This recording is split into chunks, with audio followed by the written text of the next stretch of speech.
uppercut, leave you laid out on the floor. Try to duck and roll, hit and miss, now you counting stars. Should've practiced more, should've hit the mask, get out there more. Man, that you're the best. You gotta show me, son. Actions over words, baby boy. Is you real or what? Talking way too much, world come. Back sports, talking way too much, world come. Back sports, talking way too much, world come. Back sports,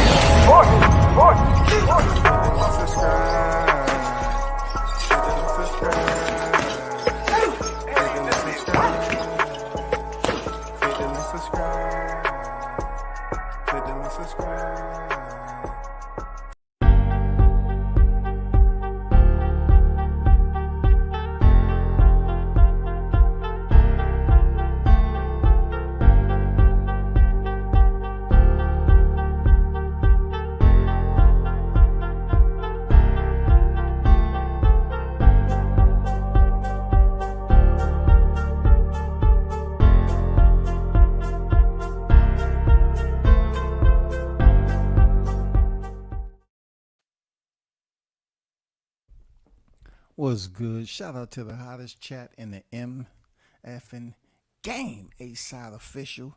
You already know. The first in the building. Big Blunts and Boxing. The GOAT is back on deck. What it do, man? Mike is in the building. Salute to you. What's good? Big shout out to those who are on their way back to support the channel. This topic today is concerning a serious matter that's going on at the moment. Jaron Ennis finds himself in a dilemma once again. He has been through this before. He's back into it again. It's a part of boxing for some fighters. Boxing is a business, and with that business becomes what? Situations you have to deal with. You know what I'm saying? You have to get the experience, and you have to have a team and pretty much educate yourself so you won't be placed in an idle state in your career. So right now, Jaron Ennis, unfortunately, is dealing with a situation with Now Boxing Promotion. That is the promotion of, the widow who's now running it, but the former Cameron Duncan who passed away. And his widow is now, supposedly running the show, which 10 Minutes feels like, or they're citing that she's not equipped professionally or with experience, or even if she's even a boxing promoter to run. You know what I'm saying? She doesn't have the knowledge to pretty much handle the business. So we're going to go through that, okay? But what I want to make you all aware of is I put the link up there, and that's pretty much strictly, for Martel, a.k.a. Marty.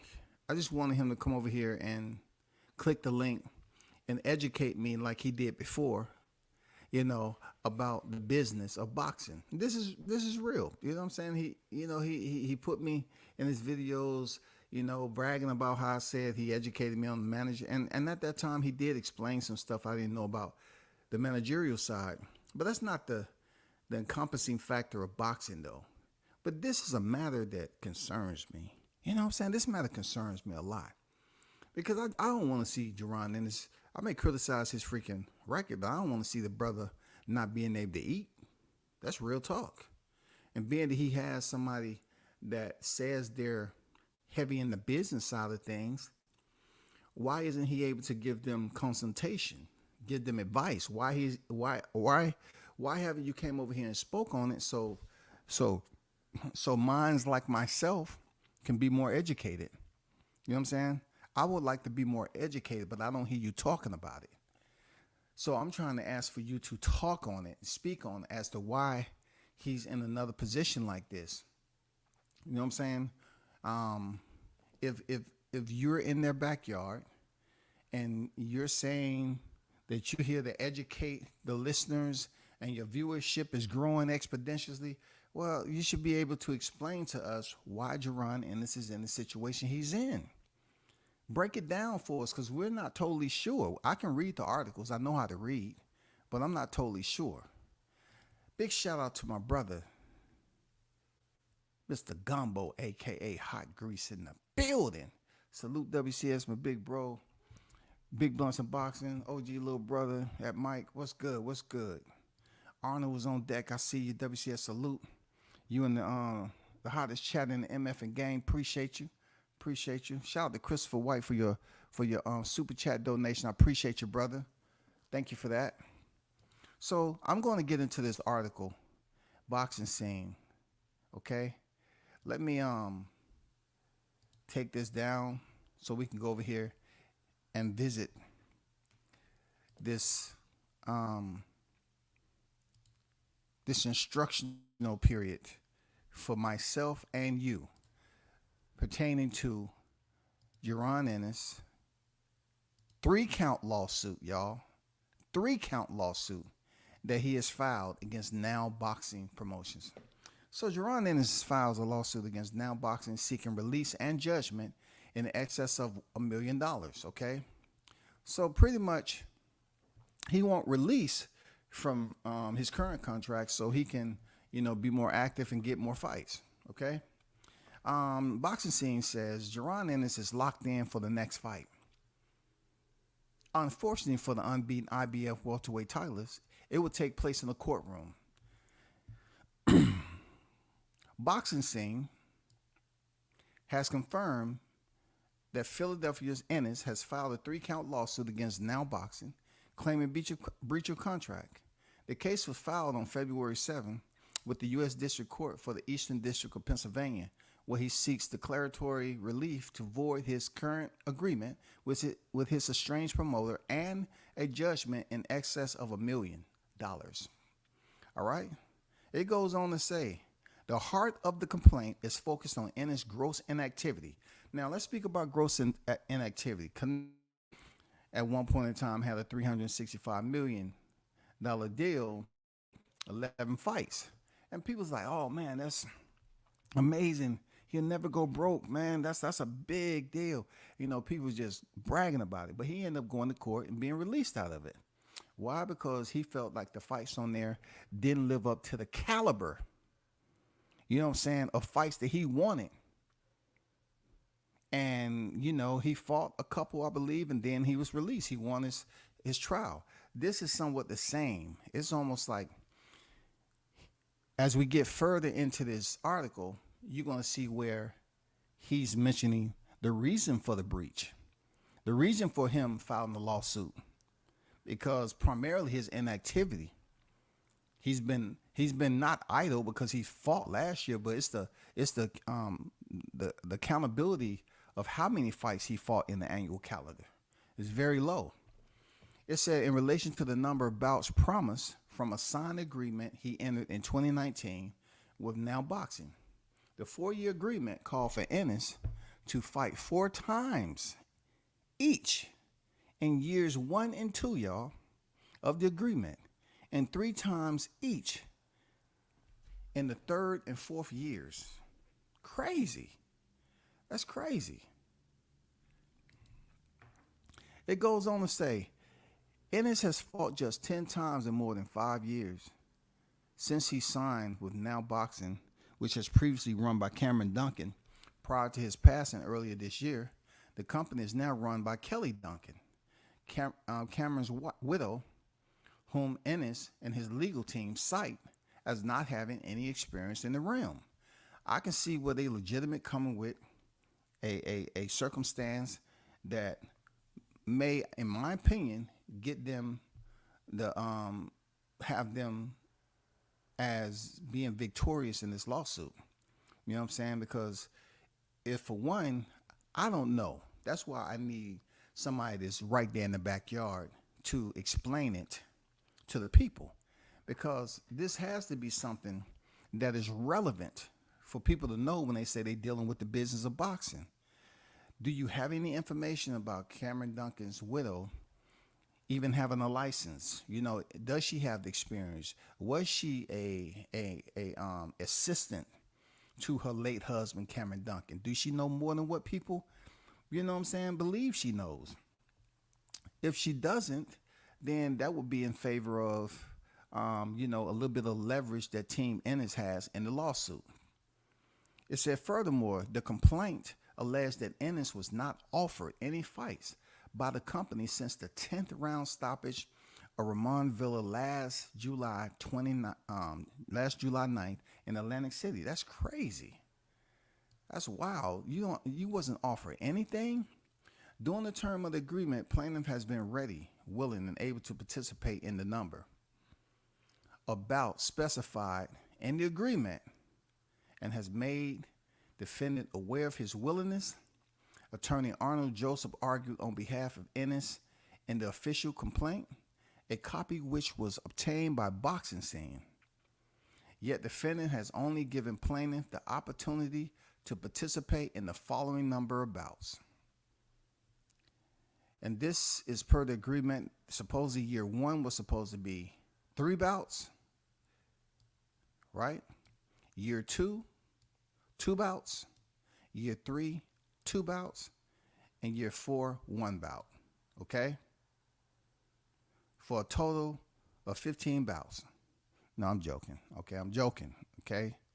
When it comes to numbers on here, you know what I'm saying? People talk about business and all that. I'm joking. Okay? It's 9. No, I'm joking again. Okay? Total of 8 bouts in 4 years. Okay? All right. Back to the business.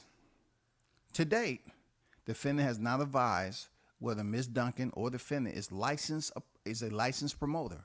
This is what I was talking about earlier. They're unaware if she's even licensed and qualified to take over. You know what I'm saying? Is she qualified to run the business? Was she basically paying attention to what Duncan was doing? Who knows? It goes on to say plaintiff that Ms. Duncan have absolutely no experience promoting professional boxing events. Plaintiff's last bout took place July 8, 2023. Defendant has failed to offer any bout opportunities since date.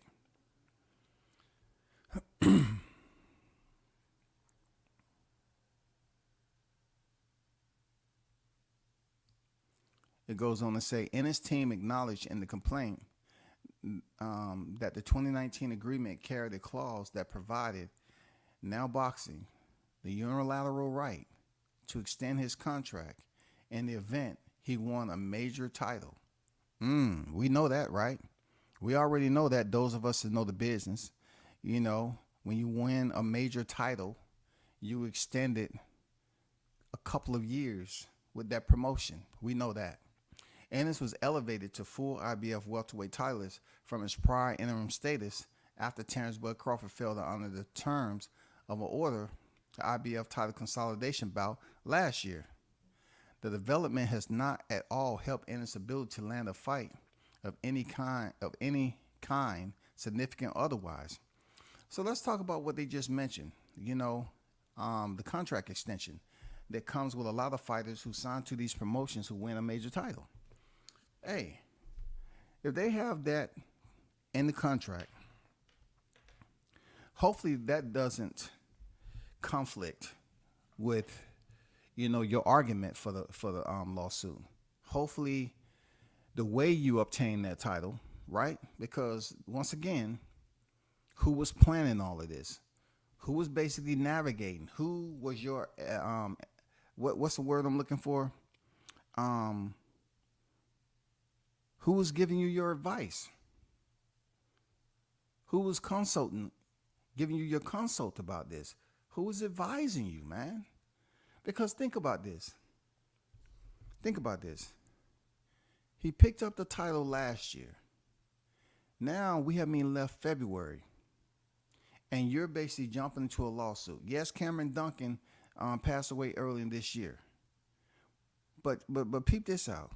If you all was going for a title and that was the plan, and y'all know damn well that was the plan to go through the IBF to get the title, you knew you was going to be extended with Now Boxing promotion, right? You knew the way that you wanted to go about getting that title, y'all totally understand that was the route you wanted to take. Now that Cameron Duncan has passed, it just seems like possibly, maybe, You all are saying, okay, I haven't got a fight since last year. But yet, you all got the title last year. So if it's in the contract that it gets extended, if they want to honor that, that's going to lock you in for another couple of years because y'all picked up the title. Now, if y'all want to get with your legal team and say, at this point in time in 2024, we're not getting enough fights or activity, let's try to get up out of this because we don't think she qualified to even, get me fights or anything like that. Well, she's probably going to find somebody to help her out. If you all are not able to separate yourself and win this adjudication, then you're going to be in for another hiatus like you had before with Victory Boxing Promotion, where, you want to split with Cameron Duncan and go your separate ways and feel like the separation was all that you needed to do when there was still binding contractual obligations that locked in Ennis with a promotional deal. And they had to go to court for that. What I'm trying to say is something has to give. You know what I'm saying? You're going to squander a lot of your 20s not being able to have big fights because, it's a raggedy ride, man. The driving axles are loose. You know what I'm saying? The driving axles are loose, man. Who's the DD? Who's giving advice, man? I know I'm not educated enough to give you all the breakdown, but I can speak on it. I can speak on it in the sense that I can provide my opinions, and from what I see from the outside, I'm looking not another situation, bro. You had one with Chris Menendorf in Victory. Now you split, and you're dealing with Cameron Duncan. You haven't had any big fights with Cameron Duncan, but you choose to split with him, okay? If you wanted that expiration date to come up, why get a title, bro?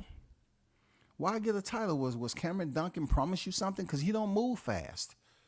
Anybody who know, he doesn't move fast, man. I don't know why Cat signed with him, real talk. But he don't move fast. But just so happens Jaron Ennis is signed with him. He has to deal with the slow pace. And now that Duncan has passed, now you have the second in command.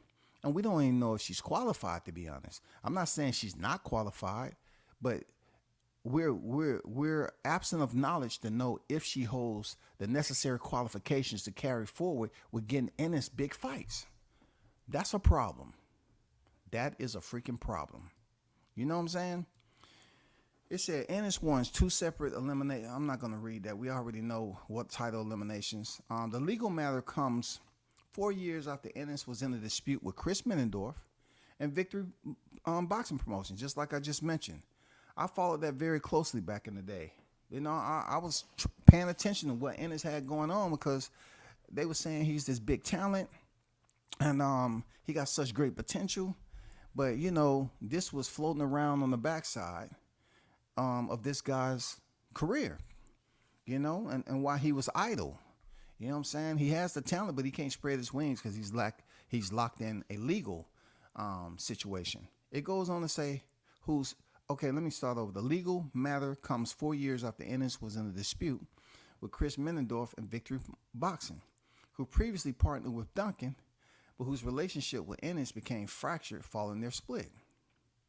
Ennis claimed at the time that the relationship with Menendorf was through Duncan, and that he was prepared to follow the latter out the door, following a split between former business partners. That means Duncan and Menendorf was together, and they came to a point where they was going to go their separate ways. Jaron Ennis chose to go with Cameron Duncan, who I guess Ennis assumed, and whatever Duncan was telling him, that he felt like that severed any type of obligations that he had as a fighter with Victory Boxing Promotion. But that wasn't the case. Chris Menendorf was pretty much saying, no, you had a promotional deal. You had a promotional deal with me, not just a managerial deal with Duncan. You had a promotional deal with me. Menendorf argued in private and through the legal system that a binding contract remained in place, with the dispute threatening to put Ennis' promising career on hold. The case settled in June 2021. Okay. Ennis seeks a jury trial for his complaint versus Now Boxing, while he remains without a confirmed fight date. The complaint alleges that his livelihood is impacted by the promoter's actions or lack thereof to progress his career by reason of foregoing a justable controversy exists between adverse parties, which involves a substantial legal right of plaintiffs, to wit, the right to engage in chosen livelihood and earn a living. And that's just legal terminology and jargon, okay? We pretty much understand that, but ultimately you get where I'm coming from, right? So my entire take on this with Ennis, I really hope he gets out of this. I ain't gonna lie. I really hope, because like I said before, my criticism is on the surface. You know what I'm saying? This is dealing with boxing. But when you're talking about money and eating, yes, the business of boxing deals with making, correct decisions. You have to get with a legal team and talk it out. I remember when it was some boxers around here that they were saying that was moving funny and they was doing bad business, like Crawford, for instance. I just bring up Crawford all the time because he can be the guiding point, because he received a lot of criticism, moving funny, doing bad business. When Jaron Ennis is once again embroiled in a litigation process, he has to go to court, which absolutely is going to stall him from having any potential fights moving forward until this is taken care of and resolved. You feel me? But I really want him to get up out of this so, he don't squander his 20s in legal action. Seriously, this is providing for him, his family, his team, and whoever else. But listen, the fact still remains. The point still remains. I want to be educated on this, and I dropped the link. I pinned the link up there for you, Martel. I want you to explain this situation. You know what I'm saying? I really I do. I want to hear. This has nothing else to do with anything else. I want you to explain how fighters can avoid placing themselves in a situation not once, but twice. What would you advise fighters to do in this situation? Because obviously, this is twice now that he's heading nose down, and he's going to be grounded on the freaking tarmac until he's given clearance to take flight again. Your 20s is supposed to be you making as much money when your body is young, strong, and you have all the will in the world, the hunger to go out here and get these fights and get in fight camp and go in there and perform under bright lights. But this is the second time, bro.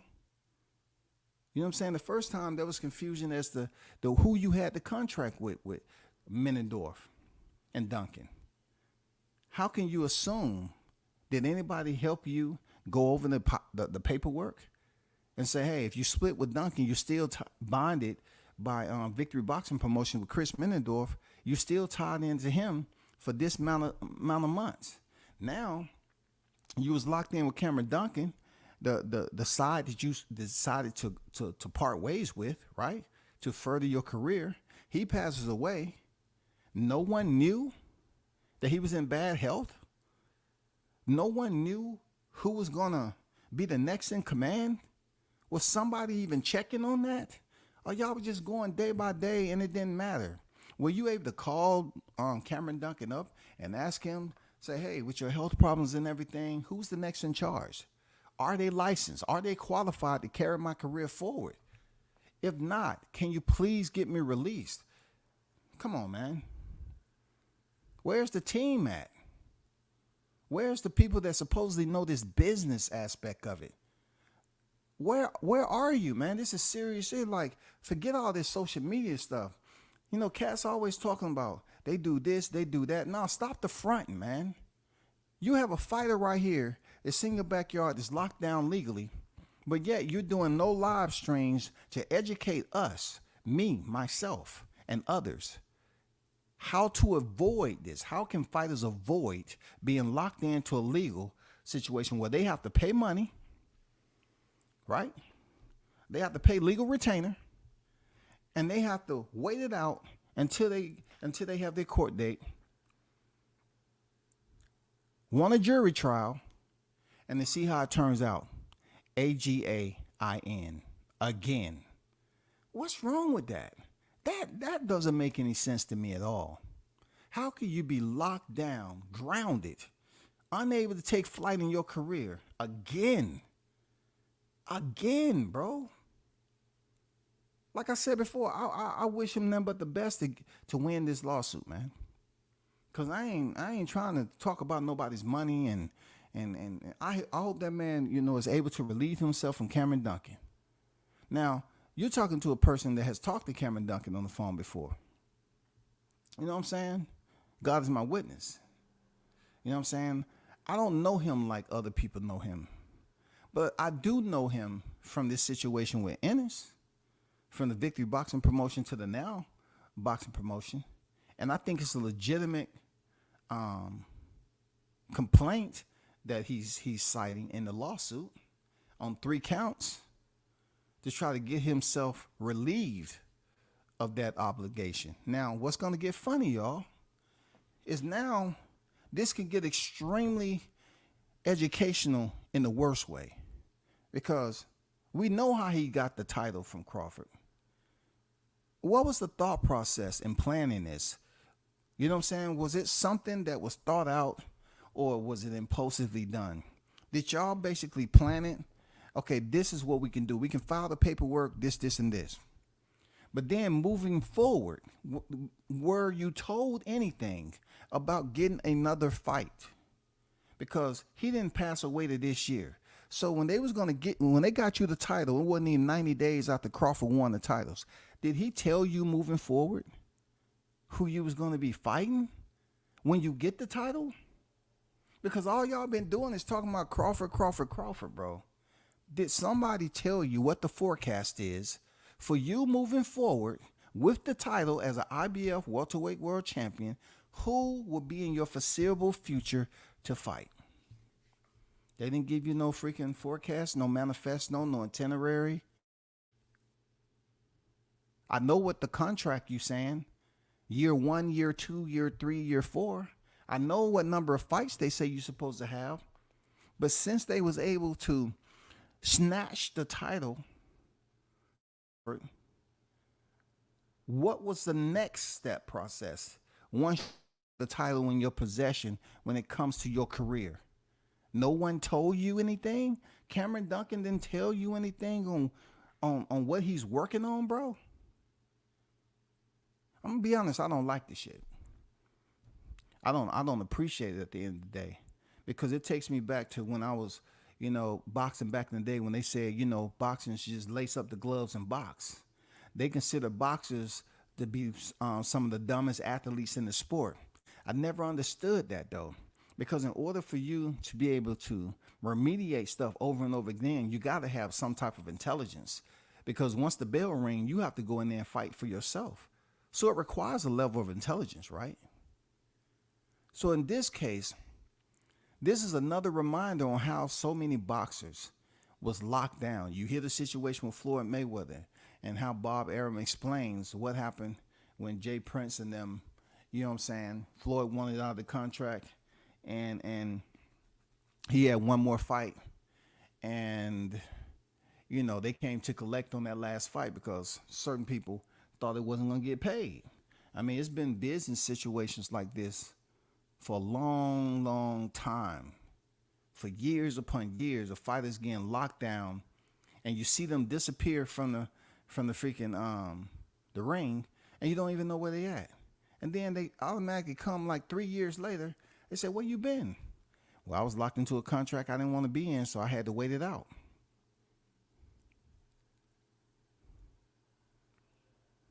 I had to wait it out. Just like the situation when Blue had freaking Brian Norman on here. Talking about they're going to do this, and this. But guess what? He never even fought one fight over there at BOK Prime. Fighters have to be smarter than that.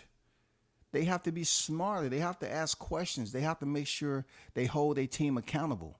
Why is Boots locked in to a situation that's going to hinder his progress again? I want to see the brother go out there and make millions. I don't have nothing to do with his money. But this is not a good look when you go and understand that it said the first time, shame on you. You know what I'm saying? Shame on the first person that did it to you first. That ill-advised and didn't give you the proper freaking counsel. Shame on them. But if you get right back into a situation with a person that should be providing you counsel and it's wrong, shame on you, nigga. Like, damn, what's going on? Nobody can't ask. When y'all got the IBF title, you didn't ask Cameron Duncan when he was still breathing. Bro, what's the plans for me? What is the plan? Nobody in the gym? I mean, anybody on the circle? Anybody? Like, did anybody know who was the next in command? Anybody that stays close to boxing knew Cameron Duncan had health issues. Come on, man. Even I knew that. They knew he had health issues. This wasn't no sudden, you know what I'm saying, health scare that no one knew about and he died suddenly. That wasn't the case. He wasn't impacted by accident or he was killed. He passed. He transitioned. But my thing is, you locked into a contract. Why wasn't somebody there to assist? Why wasn't, like, if you all know, you haven't seen Cameron Duncan in a long time, or you're talking to him and you know he's not in good health, y'all didn't ask who's the next in command. Y'all didn't follow the freaking time, what they call it. Y'all didn't make any bullet points. They say, hey, it's a person that's going to take over when you gone. Do they know, you know, are they going to be able to get me the fights? Please, if they're going to be able to get me the fights, who is that going to be? And then if he would have said Kelly Duncan, then you do your research on Kelly Duncan. Do she have a license? Does she know anything about promoter?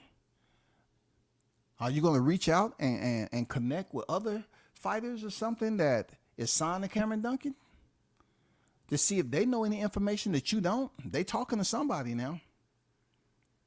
Even call another manager.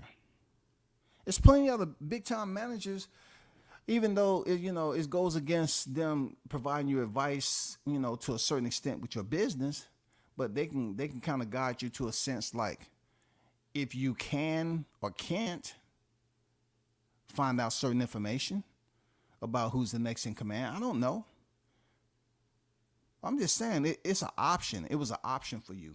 If you knew you was going to be locked into a contract, extended contract, right? And you knew if Cameron Duncan had health issues, what was the plan? What was the forecasted itinerary for you moving forward once you picked up the IBF belt? Who you was going to fight, bro? I know it couldn't have been freaking riding on the freaking cape of Crawford. I know that wasn't the fucking plan. There's no way in hell that was the plan. Shout out to the OG, Mr. Golden on deck, man. What's good with it? Let me get to this chat right quick. Isn't this like the second or third business lawsuit he has an attorney, Espinosa, that he is a former manager, conducts business with his fights? Listen, it's funny you mention that, right? It's funny you mention that because that particular relationship was so funny. Like, first of all, they say they was signed. I didn't bring that up because I don't want to get into Showtime shit. You know what I'm saying? He was a president and he had loyalty. When you have loyalty is like a handshake. Handshake doesn't bind you except honesty, loyalty, and integrity. Okay? Unless you put that loyalty on paperwork and language and have somebody sign it don't fucking matter. So I didn't bring up Espinosa because no one's really bringing him up. Like, I felt that it wouldn't even be right for me to bring up Espinosa, being that Bozy said, everybody's believing they was locked in to Showtime, and they wasn't. He just had a loyalty agreement with the dude. And then, look, check this out. Conquest, look at this shit now. If Espinosa, right, had any type of power, couldn't he have provided Jaron Ennis information when Cameron Duncan was sick? Couldn't they have allowed Stephen Espinosa to reach out and try to find out some information to prepare Jaron Ennis to basically avoid an obstacle such as this? A legal obstacle? Come on, man. Something ain't adding up. Stop talking so much online, man, and handle the business part of it. If y'all are sitting up here with Stephen Espinosa and he's supposed to have this background, right? He's supposed to have all this legality sense.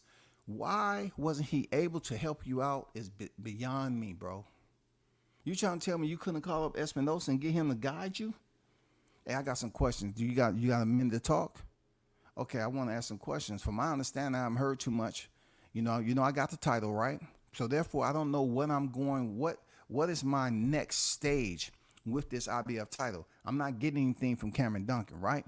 So what I want to ask you is there any way you can give me some type of advice moving forward on how I can kind of, gauge on what I'm doing next with this title? What am I doing next? Because calling Crawford out is not going to get you a shot. Now it looks even worse.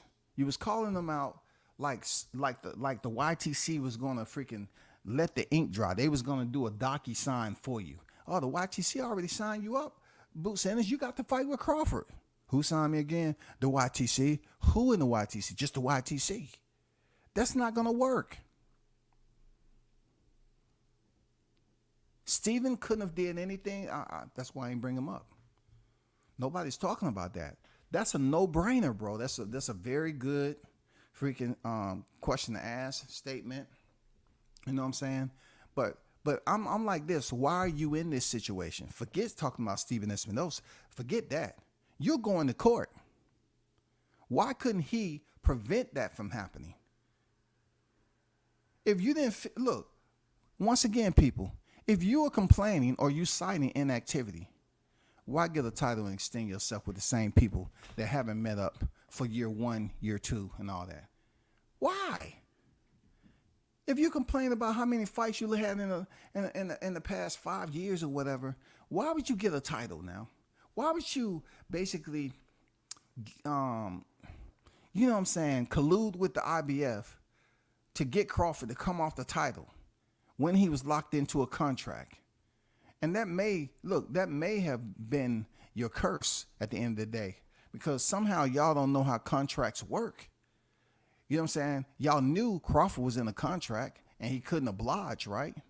He couldn't satisfy your request. So you got the title not knowing in your contract there, Ennis, that shit, even the basic freaking boxing heads know that it extends you once you get a world title. They keep you and extends you for several years.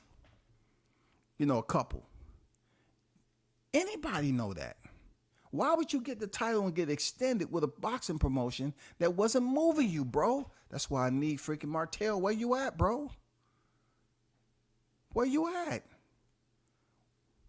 What does this all have to do with anything, man? Like, why would you get a title and it's going to extend you and you already, feeling some type of way about the inactivity?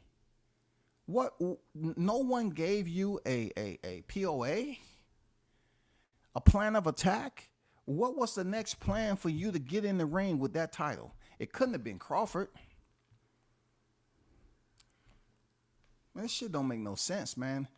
You know what I'm saying? If you're not willing to come over here and educate us on business, man, don't come up here finally talking about it and sugarcoat it, because this shit don't make any sense now. There's no disrespect on my end, but I'm just saying, when you want to make your name off the business of boxing, this is the moment where you can do that. This is the moment where you can educate people so talking about the same topics that make no sense at all. You know what I'm saying? Talking about the same fighters. Talk about Ennis. Talk about why he's in another predicament, legal predicament, where it's going to stall him out and ground him from getting back in the ring. And why would he get the IBF title from Crawford, world champion, knowing he's locked into a promotion that he's dissatisfied with. It makes no freaking sense to me at all.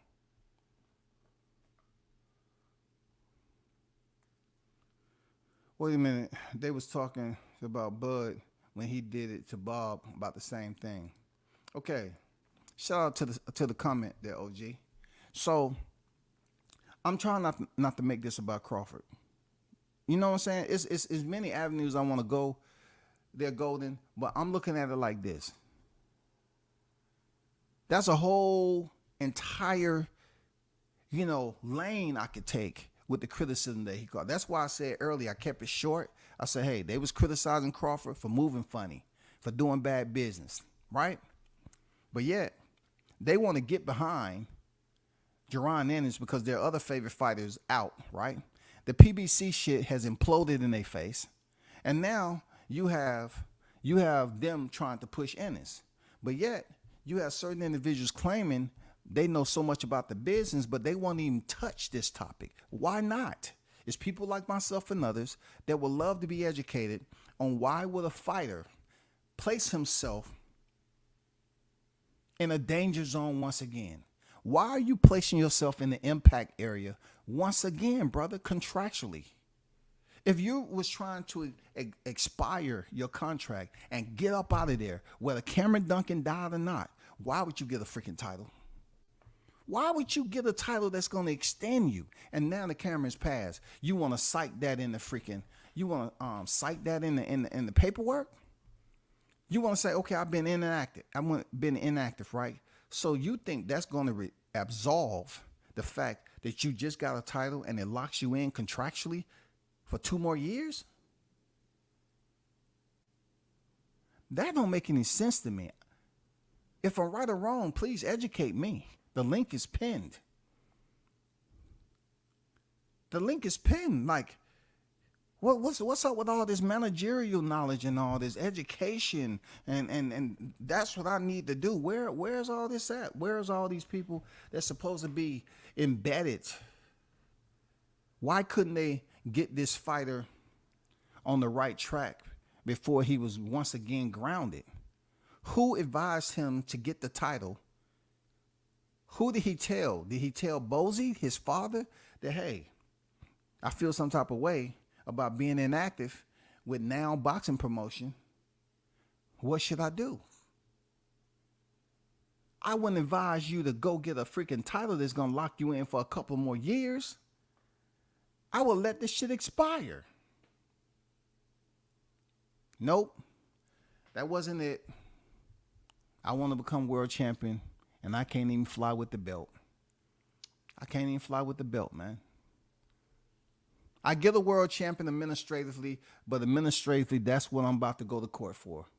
I got to go to court because administratively, I'm binded by a contract. You know what I'm saying? So these are people who is pretty dysfunctional when it comes to the paperwork. And like I said, I hope this man, Ennis, get up out of this and he's able to clear himself. But to be honest with you, I don't think it's going to work free and clear for him. I don't think it's going to work, bro. The Canelo situation is different than this. You know what I'm saying? This is sloppy. This is where you have the resources to ask, communicate with people, get advice, learn.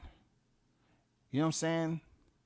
I guess certain people have limitations. If you're going to say you're the business, y'all didn't think, Martel was right there. You couldn't call him up and say, hey, what advice?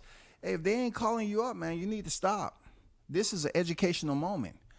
I want to be educated right now. You know what I'm saying? This is something that I believe that me and a lot of other people would like to be educated on, especially this situation that's been made public. Period. Educate me about this shit. How can Ennis be expecting to grow his career and get other titles in the division if he can't even freaking leave the airstrip? He can't even get clear for takeoff. That's not a good look. I'm not coming at Martel any type of way. I just want him to be mature and come on here and explain the business side of this situation. If you can't explain it, which I'm saying to myself, couldn't you have avoided it? Like, don't they know that you praise yourself and laud yourself as being in the business? So therefore, why aren't they calling you up? I mean, why didn't they call you up? I'm pretty sure you and YSM have some phone communication. Why they didn't call you up? You basically stamp yourself as the business, as in the managerial side.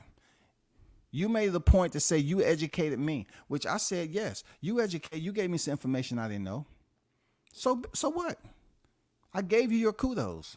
I gave you your flowers. Now I'm asking for a bigger situation, for a larger situation that's much more technical. Why can't you click the link and come over here and explain this situation about Ennis?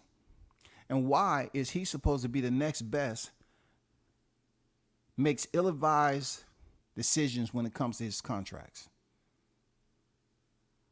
I'm not even in that business. I'm saying to myself, Stephen Espinosa, why are y'all linked to him?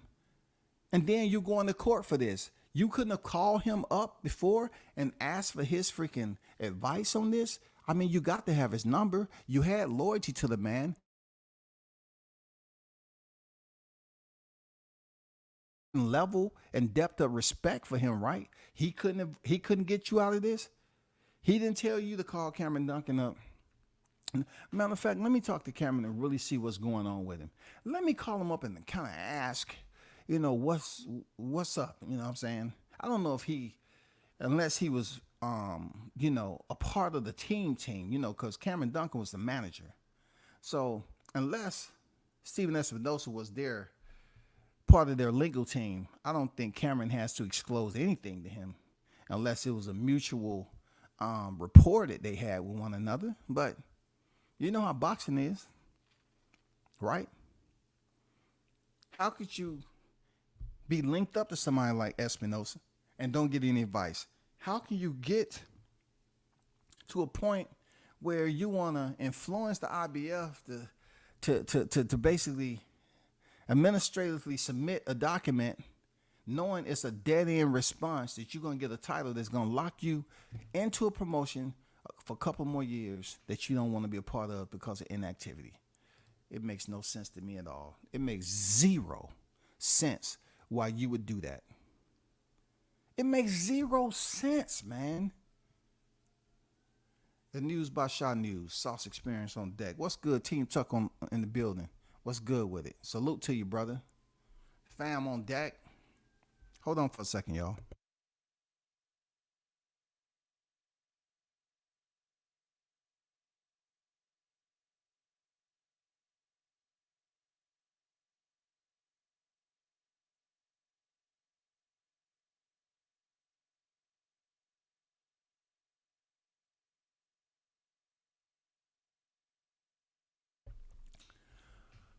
He said, great live special, like button, gems being spoken. I appreciate you, bro.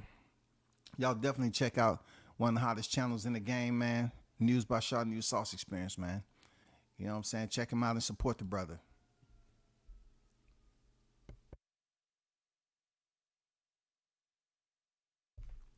D Block on deck. I see you in the building. What up with you, man?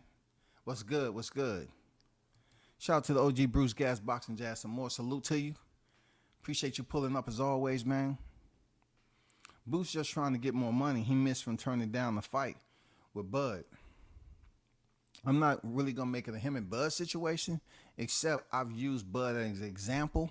Like, yeah, a lot of people was criticizing Bud for, supposedly bad business practices. They was reiterating what Bob Arum said about losing enough money to buy a house in Beverly Hills, and that's them. Bob been in the game. He the triple OG, man. He's 90 years old, and Bob can still talk boxing with you. So I don't really want to get into that aspect. All I'm saying is they criticize Crawford for supposedly doing bad business and not being a pay-per-view star and making money on that scale. But in reality, we already know what he was doing with the guarantee money and everything else. So he was sitting pretty comfortably, right? This is not even the same. this is not even the same topic of discussion, so to speak. You know what I'm saying? When it comes to people not being paid a certain amount of money by someone being grounded. You could not get any big fights. You was locked down the Victory Box promotion at one point in time, and every fight that you got into, they was gonna get a percentage of it. So you was gonna pay somebody you're not with no more, Victory. You was gonna pay your manager, and you was gonna pay everybody else. So y'all finally settled in 2021, and now the person that you decide to part ways with, you're back in court. He's supposed to be your pilot, bro. Cameron's supposed to be your pilot. You didn't have a one-on-one in-depth conversation about his health to know that he was ill? Did anybody know who was the second in command? As much as you've had to deal with Cameron Duncan through their verses with Chris Menendorf, why didn't you find out who's the second in command? That's called, Jaron Ennis, complacency. That's all I'm going to say. That's called complacency, brother. Complacency. You're old enough, you're smart enough to get with your team and freaking find out this information. You definitely is, bro. Boo's about to be on a 20-month drought like Ward. He fought last year, man. You know what I'm saying? So if this court case carry out to 25, I can see what you're talking about. But he just fought last July. You know what I'm saying? He fought Ramon Villa. So let's see what takes him, when this court case going to go down, if it gets straight to the point or it drags out, because I don't see him going into a fight. It's not like he can't fight. You know what I'm saying? All they're doing right now is looking at, okay, well, Kelly Duncan may not be qualified to fulfill my obligations, the contractual obligations I have as far as the amount of fights I'm supposed to have annually. She may not be qualified. So they're looking at it like, man, I really want to fight. I really want to start, getting these big fights. But, the turnaround is not there. You know what I'm saying? But I look at it like this. He fought Korean. You know what I'm saying? For an interim. It was some progress there, right? They're going to use that as leverage, the defendant. And then you turn around, you fought Ramon Villa. They're going to say, hey, we're going to use that as leverage. And then they're going to also bring in the IBF. Oh, we got him the championship belt. Knowing that Crawford couldn't fulfill the freaking request. We got him stripped. And now Jaron is this. It's going to be a problem, man. This is not going to be a cut and dry type of court case. I'm telling you. He might be locked in for a certain period of time. And he's going to, have to go ahead and fight these fights. And he have to pay more people than he wants to pay. It doesn't make any sense, bro. It doesn't make any sense, man. Step one for the individuals with that skill set.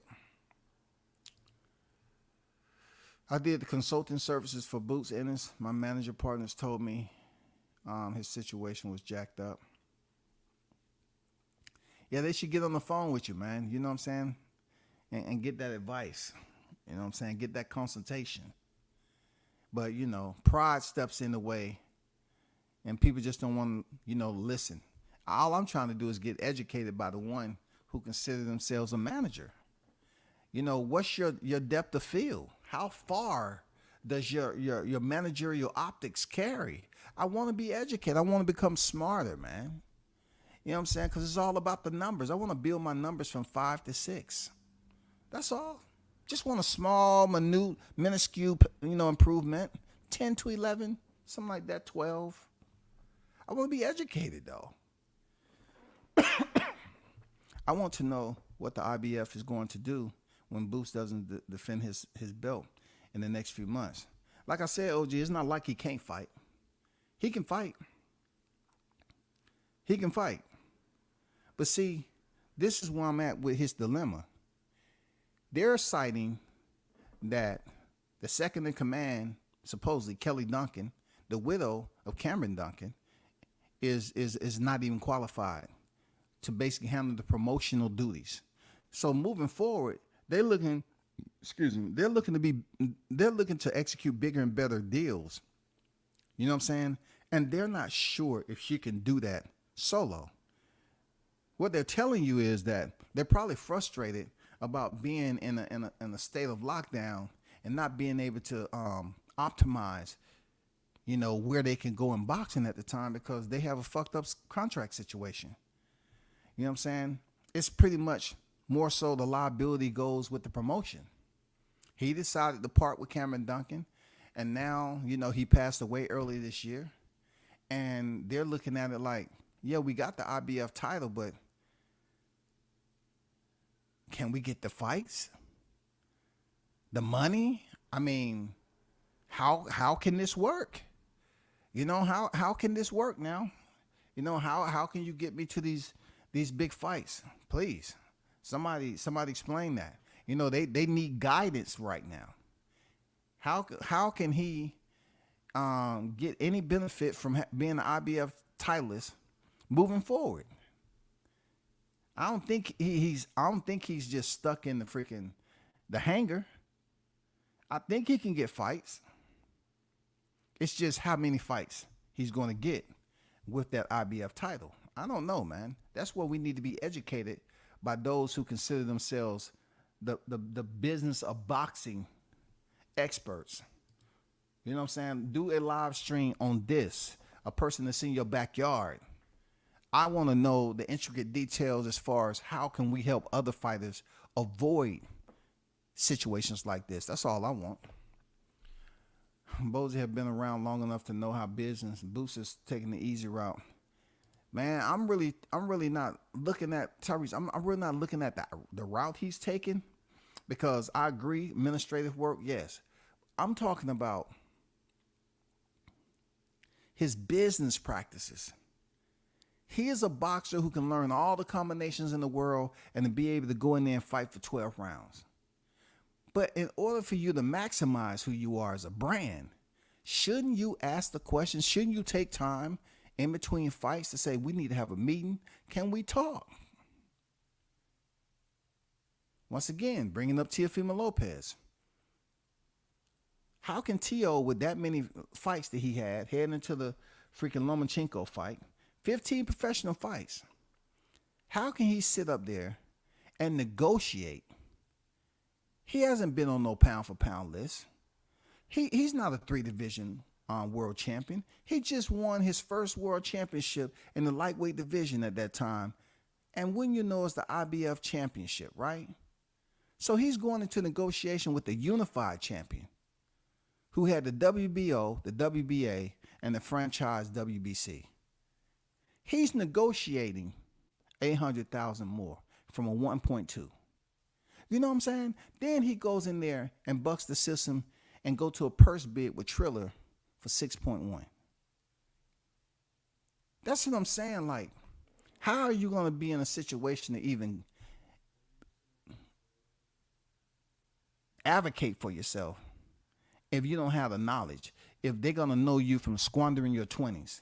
These are golden. These are solid, precious years that you got. And you're going in here in a contractual dilemma. All that YTC hand in the back, put the batteries in there, that's pointless, man. These people are not even helping you out, real talk. Y'all should have known what the condition was for Cameron Duncan. You should have known that you was going to be locked into a promotion that's not pushing you as far as the activity and living up to their freaking agreement. You should have had all that. You should have had all the information already. Not, when he passes away, they haven't owned up to their freaking agreement. And you're suing for $1 million because they have not given you the fights. You should be thinking about that administrative paperwork with the IBF and how it may potentially, if you get that money, how you might come back off that money. Because if you somehow get some type of freaking breathing room out of this lawsuit, but yet you still are locked in for them for a couple more years due to you picking up this IBF title, well, you're going to have to pay them a percentage of your pay anyway. Just like you had to do freaking Victory Boxing Promotion. Giving away money. Giving away money. Don't make any sense, bro. Shout out to Martin King Boxing on deck. Salute to you, brother. Ennis deserved this ass kicking mess around with Weasels Espinosa. I see where you at with it, bro. You know, I have no retort to that. You know what I'm saying? I mean, that's all yours, man, because I'm definitely not going to defend him. You know, they chose to have a loyalty freaking bond, you know, between one another. But yet, a guy who's supposed to have that legal pedigree, that attorney pedigree, he wasn't a phone call away. So you can avoid a situation like that? You trying to tell me that y'all was so comfortable, y'all didn't know that Cameron Duncan's health was declining? Y'all didn't never ask about his team? You already know he was slow to act. Come on, let's not fake it, dog. Y'all know Cameron Duncan's been slow to act. This has been like that for a long time. Man, people say that all the time. Slow to act.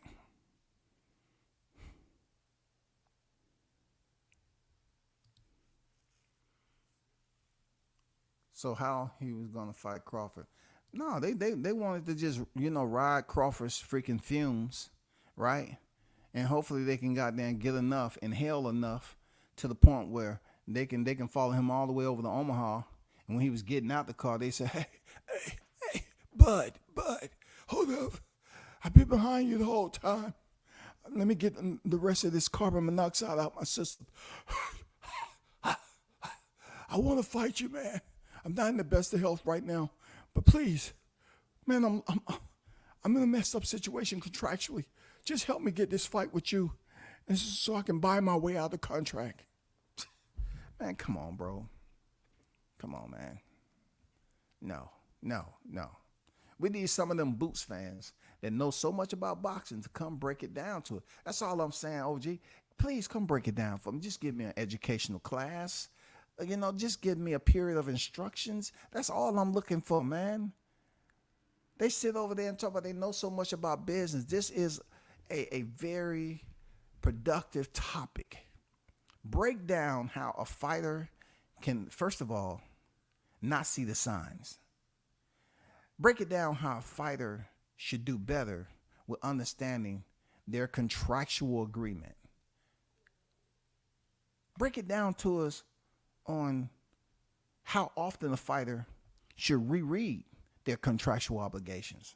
Just break it down to us on how long should it take if a fighter is supposed to have 2 fights in a year, they get 1 fight. How long should they take before they take action outside of communicating with that particular manager and say, hey, I only got 1 fight last year. You promised me 2. What's going on? I'm going to get you 3 next year. So they go through it. They get 1, they get 2, but they still missing. They still slow to act. They still fight mediocre competition. So you get back in touch with your manager. How long do you continue to see the red flags before you take action? Do you have the answers?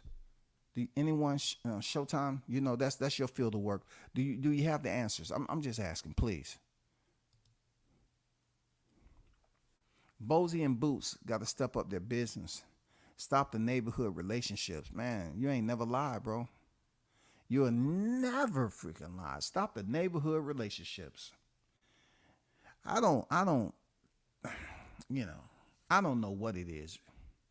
That's just a bad vibe, man. To be locked down in a freaking legal vortex once again that's holding you down.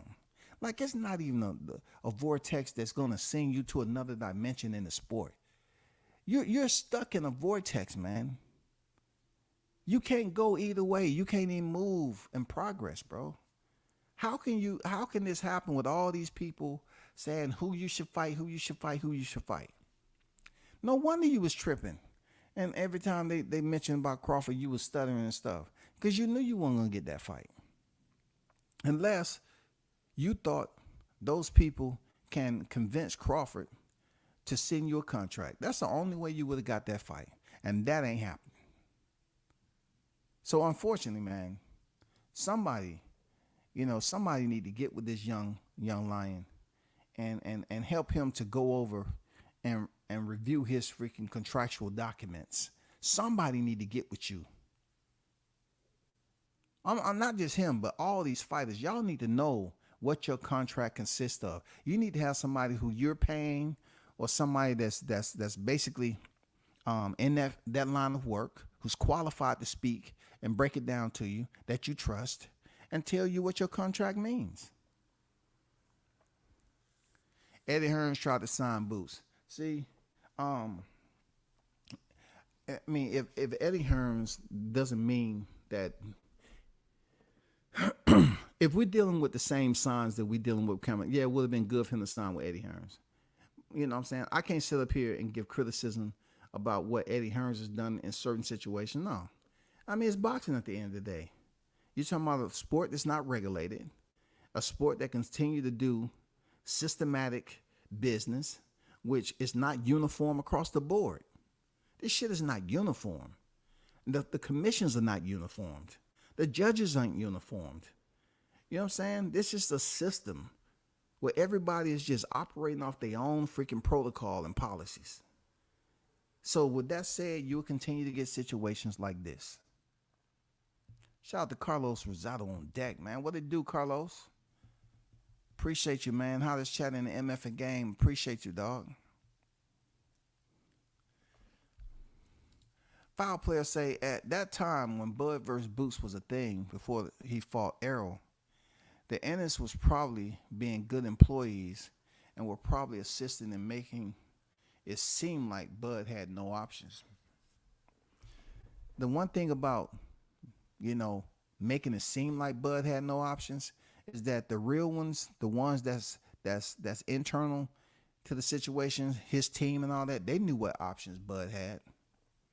They knew, you know what I'm saying? They knew. Look, if they didn't know their foul player, how can Terrence revisit it at the top of the year in 23? How can he revisit the negotiation process and things aren't the same as they were the first time they was negotiating? You know how many live streams was did? And they was basically saying Bud was requesting, and for transparency and taking a look at the books and all these freaking line for line criticism that they were saying for Bud. Like, everybody felt like they knew about business. He don't rate that. How dare he do that? He ain't nobody gonna do that. Al ain't gonna freaking do no business with him. He messed it up forever. Now he's SOL. He ain't gonna get no fight. All of them was wrong. Crawford comes back around, him and Spence get together. They get together. Spence somehow meets a crossroads where he has to clean up his back end to his business. He hires Adrian Clark. He hires Adrian Clark, bro. They get together and Bud's team, his team talking, and they come out there with Showtime financing the fight and get paid millions. Nobody's complaining. Nobody's complaining. So you trying to tell me that these cats know what they talking about when it comes to the business? Everybody knew, Bud couldn't do this, Bud couldn't do that. What about Ennis now? Why y'all wasn't paying attention to Ennis instead of just trying to say somebody's ducking him? Why y'all wasn't trying to educate them and see, what was going on with their contractual situation with Now Boxing Promotion? Y'all ain't talking about it. Why do fighters get quiet when they got people in their backyard that's in a situation and they won't even talk about it when it's actively being spoken on by the mainstream media? This situation is on boxing scene. He's filing a lawsuit, 3 counts. He's requesting a jury. They had to go to court to settle with Chris Menendorf in 2021. Why are you revisiting something that's not productive to your career, brother? Shout out to foul player, though, man. Good point. Good point. You know what I'm saying? Loyalty to a network that already had rumors of shutting down their boxing operation. Damn, did he just say that? Wow. Did he just say that? Crazy. That just goes to show you how observant people are. You know what I'm saying? Very, very clear, concise, accurate. I'm talking about target, center mass. Loyalty to a network that already had rumors of shutting down their boxing operation. Once again, y'all didn't know that Showtime was shutting down. Jesus Christ. You all didn't know after all the rumors was putting out there that, hey, it was going to be. And then you still had these pro Spence channels out here tomorrow. Showtime this and PBC doing this. And they got all the money over here and there. In 2022, y'all didn't know there was going to be disbanded. Y'all didn't know? That's crazy. That's a good point. Great point. The Ennis were the first team that showed loyalty to a network. Now they in court. Dang. Clap it up for that statement. Clap it up for that statement. Clap it up for that statement. You know what I'm saying? Intellectual observations. I like it. That's education right there. Very, very solid point. Very solid point. At the end of the day, you know what I'm saying? At the end of the day, why were you showing loyalty? Espinosa didn't tell you. And just a caveat to what you said there, foul player, is the fact that you're talking and showing loyalty to the president of Showtime. So you're trying to tell me Espinosa did not give you he didn't pre-warn you? He didn't say, hey, this is the deal. 2023 is probably going to be the last year. But when this shit was popping off, when Spence got his title from Yordenis Ugas in April 16, 2022, and the negotiations fell out, they was up here blaming Crawford, blaming him for negotiation fallout because he went to BLK Prime. Because they couldn't get the money. Now we know the truth. Like we knew it back then, and all these people, these content creators, the ones who chose that lane, they was up here trying to put all the damn liability on Crawford. Steven Espinosa couldn't tell you that Showtime within a year, at the end of 2022, knowing Crawford was going to take that fight in Omaha, he's going to come back. He didn't tell you that was going to be the last year with Showtime. He was the president now. He was the president, bro. Something ain't adding up. Seriously, something ain't adding up, y'all. How they turn down that Conor Ben fight? Hey, man, you never know how people look at situations, okay? I don't know what money they was getting. I know, from my understanding, Boots haven't really made, a big paycheck yet to brag about. I don't know what the Conor Ben situation was looking like. But everybody will have their own reason for turning down a fight and give an excuse as to why they did it, to make it seem like it wasn't ducking or avoiding or anything like that, sidestepping. Monty King Boxer said, I'm just mesmerized how Tank can be this, how the think tank can be so certain he even fighting before the summer. At this rate, Eddie Hearns tried to throw him a bone, and the Turk, well, Tank operate off a different compass. Real talk, he operate off different compass now. The way they sit up here and navigate him through the rough waters is different. I cannot even compare him the way Tank gets his fights arranged and how Ennis them is doing their business. You know what I'm saying? Maybe they should get with the people over there that's doing Tank business, because he's making crazy money now. Crazy money. And people think he's not fighting the best fighter, that's in the division, which he ain't. But he's making millions. He made his highest paycheck off fighting Ryan Garcia. Wow. Genius, man. He said PBC got boxers brainwashed. I don't think they brainwashed no more. I think, look, as they always said, Martin King, the reality is setting in now.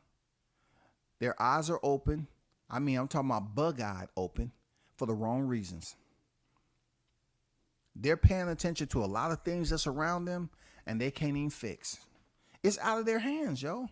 When they was getting overpaid, Rick Glaser made this point. he basically broke this down perfectly. He talked about the business of boxing and how you don't go over there and overpay a fighter if they're not worth that. You know what I'm saying? It makes sense because the demise came very, very heavy. The demise of whatever was going on to attract fighters to come over to PBC, that is gone. That is over. It'll never happen again. They was bragging about that. Oh, we get money over here. We get money over here. Well, guess what? One thing about it, Rick Glazer's been on point about all those fighters that was getting overpaid. They can kiss that goodbye. That ain't happening no more. Showtime is not on board to give them a budget no more. Amazon Prime has been stated that they're not giving them an annual budget.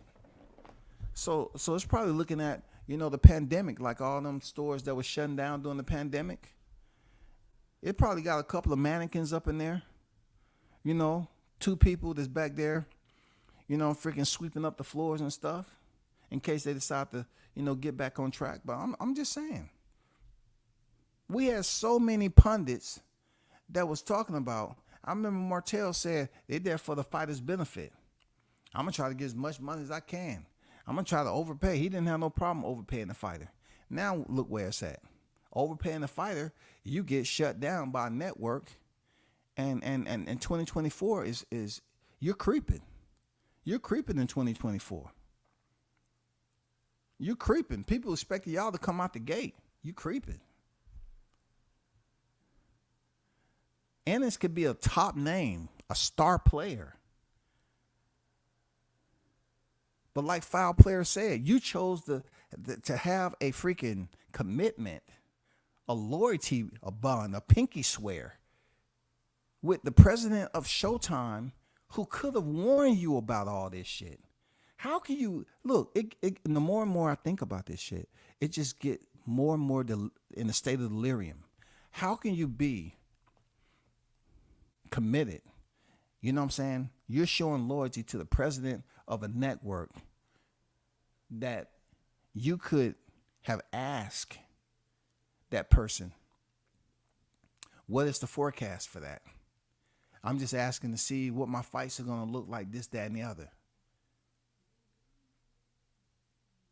If you had loyalty to Steven Espinosa and you asked him that question and he never told you all that Showtime was going to be discontinued in 2023 on the strength of if Errol Spence lose.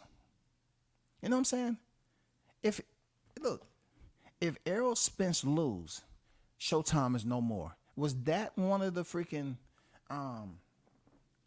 was that one of the situations that you had to deal with? Y'all was waiting to see if Errol Spence win, to see if Showtime basically renew, or you just didn't get that information, period. He just refused to give you the current state of affairs of Showtime being close to divorcing PBC. If he didn't tell you that, then what kind of loyalty did y'all have with Steven Espinosa? The fact that he made you a couple of promises and he said, hey, okay, Crawford may have won all the titles, but we about to make you a world champion. You want to be a world champion, buddy? Okay, just sit tight for several more weeks and we're going to get you that title. You know what I'm saying? Just stay patient, buddy. Stay patient. And then they would send texts. Hey, buddy, how you doing? Just checking in on you. We're doing the paperwork up. We sent it off. And guess what? It's guaranteed 100% satisfaction. You're going to be a world champion next week. Okay? Boom. Got back the response. Guess what, buddy? We told you. You're a world champion. He cannot fulfill the obligations because you locked into a contractual agreement with Errol Spence Jr. So therefore, you can start calling yourself the IBF welterweight world champion. We got his belt. Didn't I say I was going to come through for you? Shout out to Jessica on deck. I see you in the building. How you living?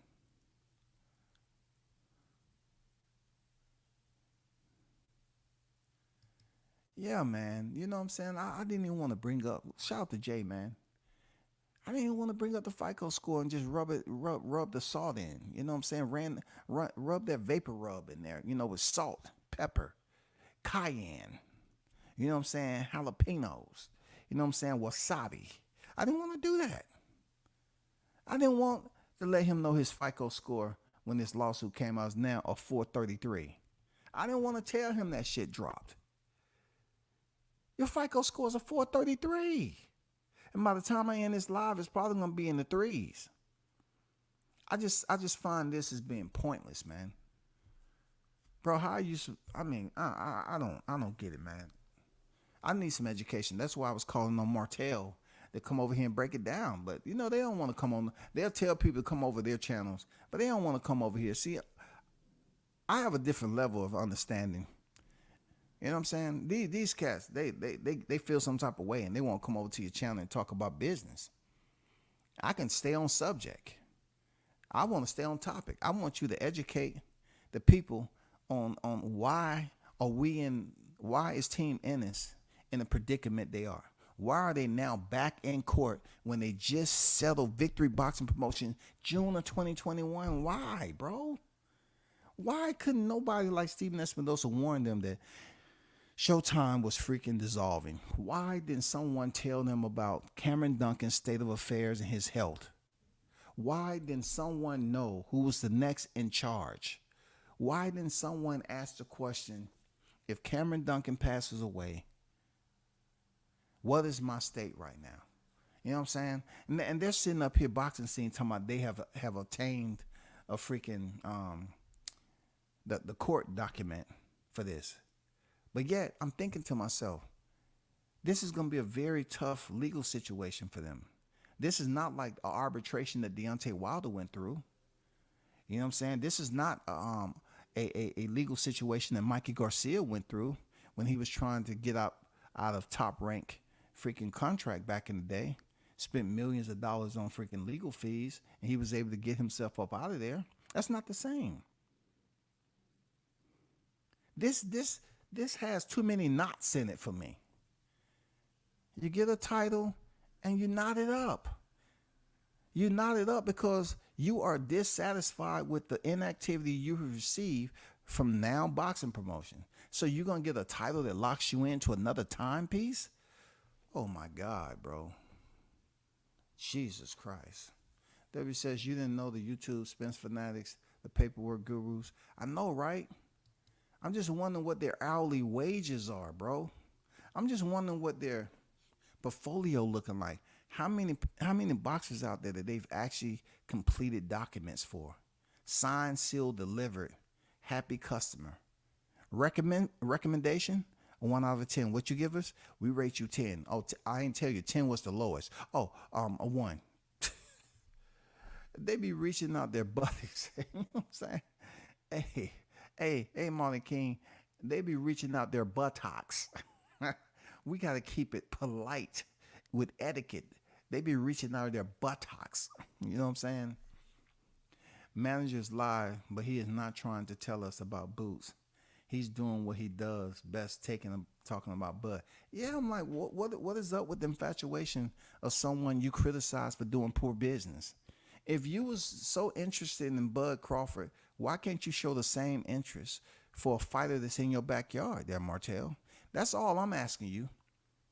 You've been on this snack haven. You criticize and let people talk about how Bud was cheating and all that. Talk about the business. That is your moniker. Your moniker is supposedly educating people on all the knowledge that you have in boxing for the business. This will be a absolutely supreme example to teach us about why Ennis is locked into a situation when he was just settled in 2021 of June.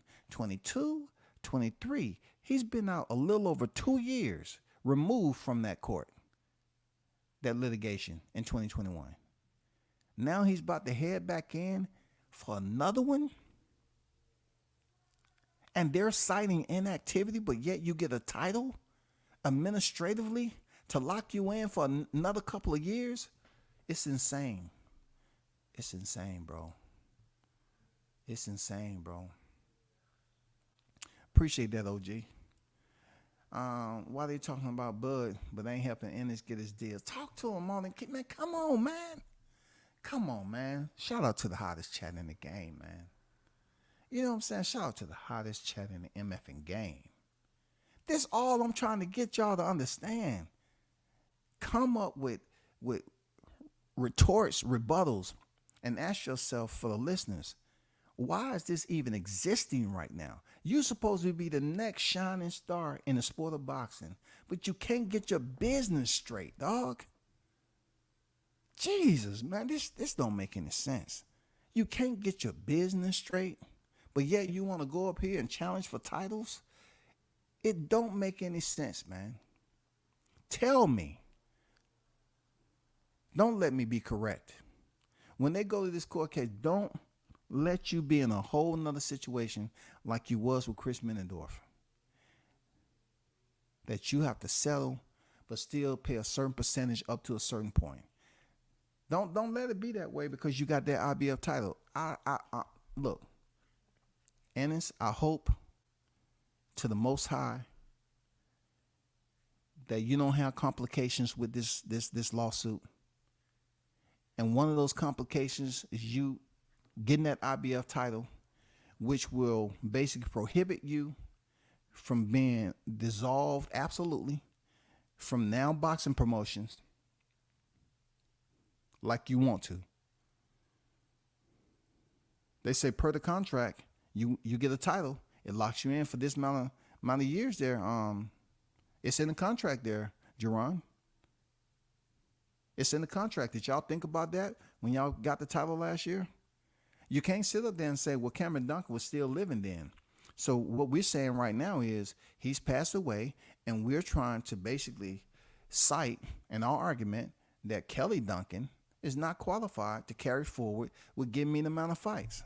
Okay, cool. The judge might ask, so since you signed a contract with them, have they basically lived up to the obligations to get you the fights? No, that's why I'm here. Okay. So at that time, Cameron Duncan was living, right?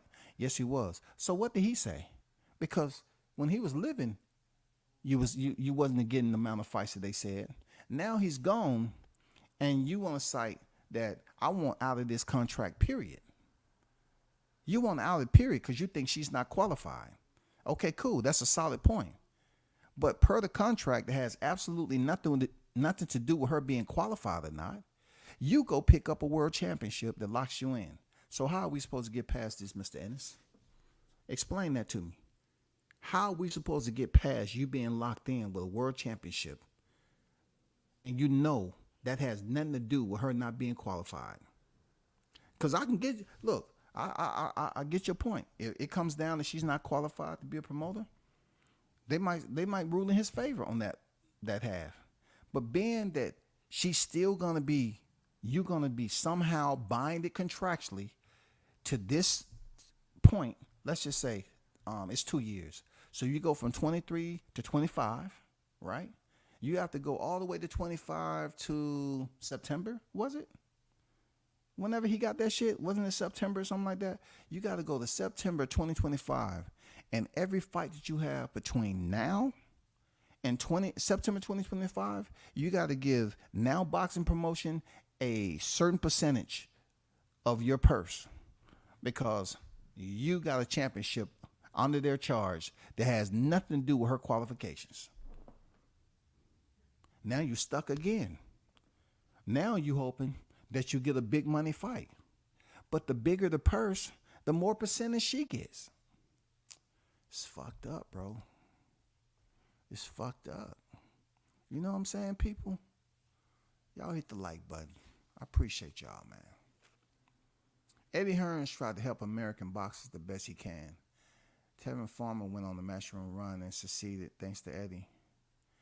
I can't disagree with that, but you know, I'm not here to boost up Eddie. Hey, Monte King, I'm trying to find out the hidden treasures on how we can get Jaron Ennis out of Jurassic Park there, Monte King. That's what I'm trying to do. I'm trying to get enough people, a team, to try to sit up here and get him out of Jurassic Park. You got Tyrannosaurus Rex. You got the freaking, the rafters up in there. Man, you got all these creatures, man. I'm trying to goddamn create a team to go in there and rescue him, man. First, we need to get the knowledge first. We need to know the details before we go on this mission. He's in Jurassic Park right now, bro. Andrew Charles on deck, man. What they do, bro? Boo's career is going to fizzle out like a fart in the wind. Why is he coming over here? Dang, it's already burning down to the ground. Come on, man, Andrew. It's already burning, bro. This man is back in a legal courtroom, man, filing a lawsuit, hoping to get awarded $1 million when one of the stipulations in there has nothing to do with her qualifications. That's even if they, look, I don't know how they're going to rule, but I'm looking at this right now and I'm saying to myself, if you were so disappointed about the lack of inactivity, you should have known getting the world title was going to lock you in even longer. And look, if Cameron Duncan wouldn't have passed away, would you have taken him to court? Being that Cameron Duncan had to be a part of the court, the court situation you had with Victory Boxing Promotion, I see the play. The more and more I talk about it, I'm seeing the play, bro. Look, I'm seeing the play, y'all, because this is just coming about now. If Cameron Duncan still would have been living, you wouldn't have heard any of this, I don't think. You wouldn't have heard any of this. Now that his wife Kelly is there, they feel that there's an opening for them to remove themselves from this obligation. I don't think it's going to work, man. That's because the only way he can get someone to look at the bullshit of the show is to try and down Bud. Yeah, man. I'm not here to dog Martel out. All I want, for somebody to try to talk about that line of work. I know my guy Sean News actually does the work. You know what I'm saying? I can actually attest that he does the work, legitimate. He made phone calls. I've seen him with the connect. Some of these guys can't call a carrier pigeon to send a message. The 2 blocks up, goddammit. And get this message off right now. You know what I'm saying? Y'all just get in them pigeons. They know what you're doing. Just go up there, grab them, put the message on, and just tell them, hey, 2 blocks, turn left on 14. It's gonna be apartment 613. Okay. All right, go. No, man. Come on, bro. They can't make a deal. They got the whole bag invested in Canelo right now. I don't see them turning enough profit off that deal to keep going. I'm speculating, of course. I don't have the books in front of me. You don't have the books in front of you. I don't either. None of us got the books. But I can guarantee you we did. Shit. Hey, Andrew, how the hell we supposed to ask for transparency?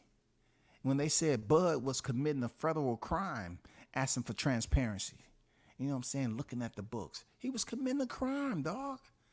They say, how dare you? Oh, man, Heyman is never going to do business with you again. You ruined that. Now he'll never get the Errol Spence fight. And look at him. He came back. They had a coin flip in the motherfucking. He gave him the $1 million concession. Man, Bud just ruled that whole entire negotiation. God damn. Hey, Andrew, I need the book to that. I want the book to that freaking negotiation. That's all I want. I want that book. So I can sit back and read that line for line on how that went down. I just told him WCS was looking for you to come break the shit down about Boots. Yeah, appreciate that, OG. You know what I'm saying? The link is up there for you, Martel. Shut that lie down and stop being infatuated. The shit's done got weird now, bro. For real, it's done got weird now. You're just on a Bud bandwagon right now. That every other thing, man, it's played out. Damn, he blocked you. Oh shit, man. You know, hey, when you're OG, man, don't worry about it, bro. You know what I'm saying? It's okay for them to invite people over to their panel and say they won't come over here. When you go over there, they let people just say what they want to say and overtalk you and talk about things that just on a smaller scale. You know what I'm saying? They only talk about situations like that. All I'm saying is, if you have a fighter in your proximity, your freaking footprint, why can't you just have? I know they're gonna say, well, we can't talk about the lawsuit. You don't have to talk about the lawsuit. You can talk about details prior to that. Just like what was brought up about Stephen Espinosa. You can ask about, them having Stephen Espinosa at their disposal, but yet not communicating with him enough to know the Showtime was dissolving. That could have prepared you ahead of time to navigate yourself in a better direction than where you at now. Now you're stuck. Now you goddamn going to be on the shelf. Now you're going to be an IBF world champion, and you're going to be forced to fight a mandatory whenever that shit come up. You know what I'm saying? Like, bro, you're going to have to be giving a certain percentage of your check to someone that's not even on your team anymore. Like I said, you locked in, you got the belt, and you about to pay the price for it. If they rule in your favor to release you from everything, then it's going to be a countersuit. Because contractually, that's the way promotions work, right? Like, they lock you in. I mean, everybody was bragging about independency Boots has. Isn't that what it is? You win a title, it locks you in for several more years, right? That don't have nothing to do with qualification. That's damn near uniformity. He said it before, I said it again. If Crawford had taken advantage of Marty's business advice, he would have lost out tens of millions of dollars. No, hey, Andrew, Marty said that Crawford did everything he said for him to do. That was his argument. He said Crawford did everything. He's now infatuated with Crawford. Infatuated, bro. Infatuated. He's infatuated with Crawford. Look, Crawford is damn near coming up on a year anniversary of the T-Mobile massacre there, Golden and Andrew, everybody else. The year anniversary will be on the horizon, y'all. You know what I'm saying? The fish fry of the century. And he's still up there talking about snack program.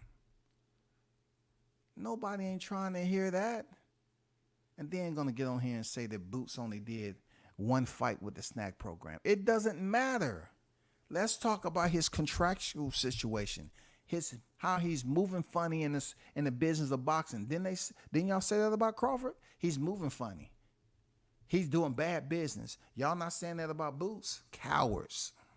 Cowards, bro.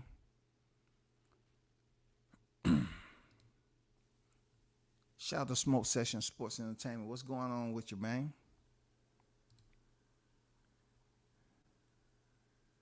Yeah, man. You think a woman, you know what I'm saying, is going to be around a boxer, not a boxer, be around a husband that's in the boxing game and it doesn't bleed over to them. It's not many of them around.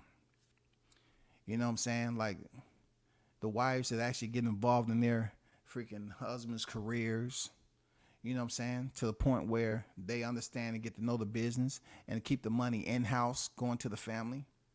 So if they becoming a manager or something like that, it keeps the money in-house. You feel me? That's a good thing, but they can be vicious too. MD Mills, what's good with you, brother? I see you in the building. See, but then I said someone has mismanaged his career. I got called a hater. They're going to call you a hater because you know how they say the truth hurts. But also the truth changes people's behavior. You know what I'm saying? They get them to be in denial. That's what it is. It don't matter how old they are. If they just don't want to accept the truth for what it is, and they forget, they're going live whenever all the numbers was peaking and stuff like that. They want to make it seem like, oh, I'm here for the now. Talking about Crawford is here for the now. No, let's talk about Jaron Ennis and how all them cats that was somehow he was moving funny and doing bad business. Why are y'all refraining from talking and criticizing him for being in another legal situation when they just settled June 2021 with another boxing promotion. It don't make any sense, man. It don't make any sense, bro.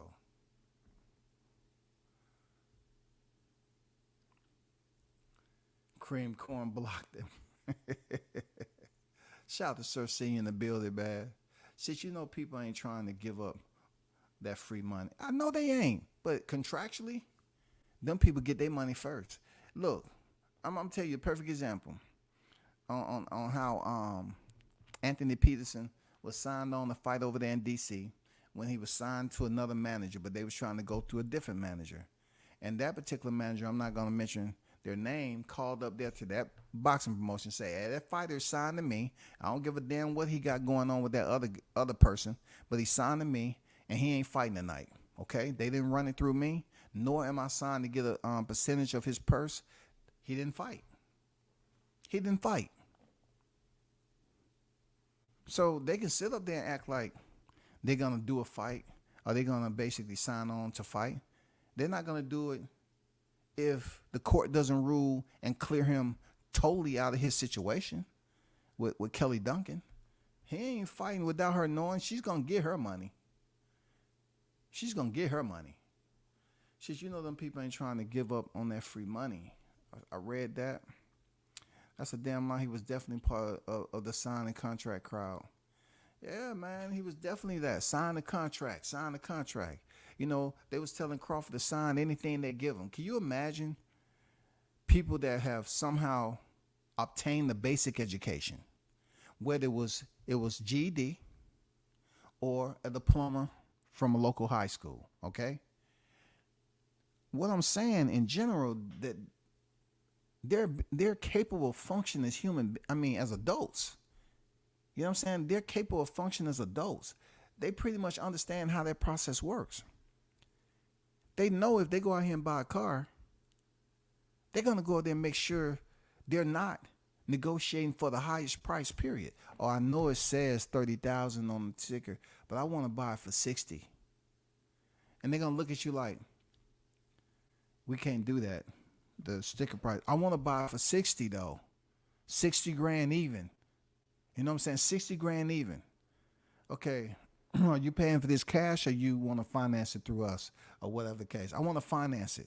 Okay, right now, let's go ahead and do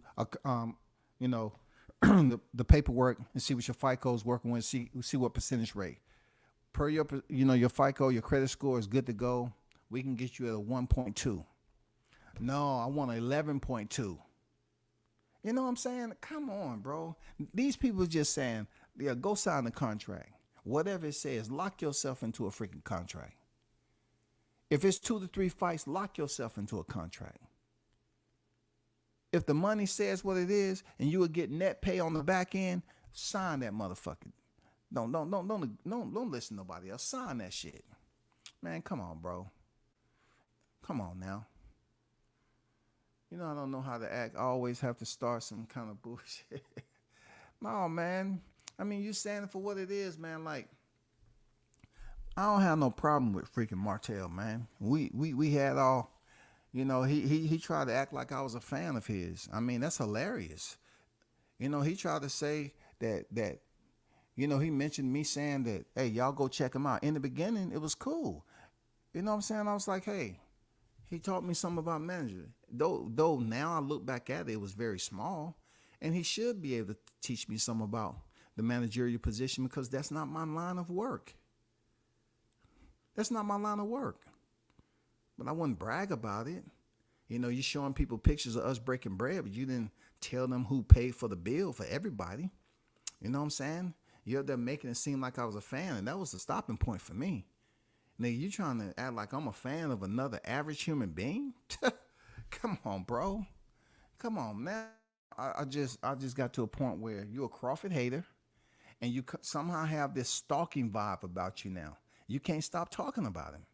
You are infatuated with Crawford. You know what I'm saying? You are, man, y'all cats are infatuated with him, bro. You say, if I can't beat him, I'm going to join him. Let me make every live about them. I make lives about Crawford.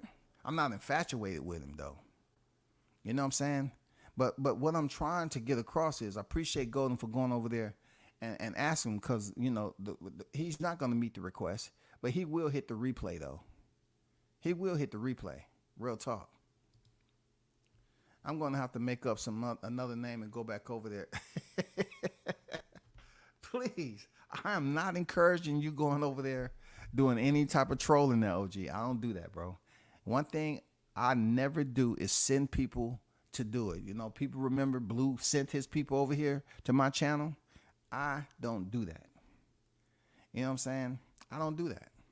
Got people on my DMs talking about, oh, Blue waiting on you. What are you going to do? Talk about business? The same person that avoided Cameron Duncan and tried to make a deal with Black Prime for acting like he was going to get Jaron Ennis on deck or something. Come on, bro. Stop the madness, bro. Nobody want to hear that. But that's all I'm going to talk about this. I'm going about 2 hours almost. It's always good. Saying you need good representation. Why did he help his mate? Hey, talk to him. I'm going to leave that comment up there. I'm going to leave that up there. You know what I'm saying? Isn't Martel always saying you need good representation? Facts. Absolutely. Completely. That is his one-liner. Where's the representation for Jaron Ennis, who is in your backyard, brother? Y'all are failing that man. Extremely talented, but poor business practices. If you have somebody that are claiming that they are embedded in the educational practice of business, why can't you educate him? They're back in court, bro. In 2 years removed from being in court in June, they're back in court. And if that judge don't relieve them of that 2 year when you get a title, that extension, they're gonna be SOL, bro. They can say, we can absolve you. You're right. They haven't freaking met their obligation, but hey, you fought twice in 2023, right? They haven't met. We only February in 2024, right? So they say you haven't met. The box promotion haven't met their obligation. That okay, cool. And you looking for total release from this, but we have a problem. You did pick up a world title, and in the contract, which has nothing to do with her qualifications, you are due for that extension. So I will grant you on resolving this, but I'm also going to rule in favor of the defendant that you're going to have to give them a percentage of your purse for every fight up to September, October 2025. I'm just putting it out there, bro. Yeah, he said Bud took his advice. Cap. Come on, bro. You know what I'm saying? That look, that is point blank. When you get somebody, when you can't beat them, you join them. They just trying to save. Look, they trying to save the breakout that they have. That inflammatory breakout from embarrassment. A lot of them aerosexuals embarrassed the way he lost, and they were supporting him so heavy. And the way they were supporting him, they was criticizing Crawford. They was letting people just come over there and say all those things about him. And then he lost the way he did. They come back and let them say all those false accusations and run smear campaigns and talk about the man was juicing. But now their entire direction, they're consumed, man. They're consumed with talking about Bud every day.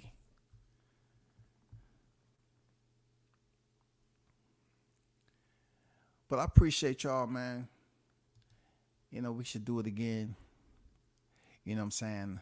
I definitely want to come back on here and try to stay consistent with the sorcery that's going on with the dating scene and how makeup is causing people to just it's a whole different depth of deception that is getting people hurt.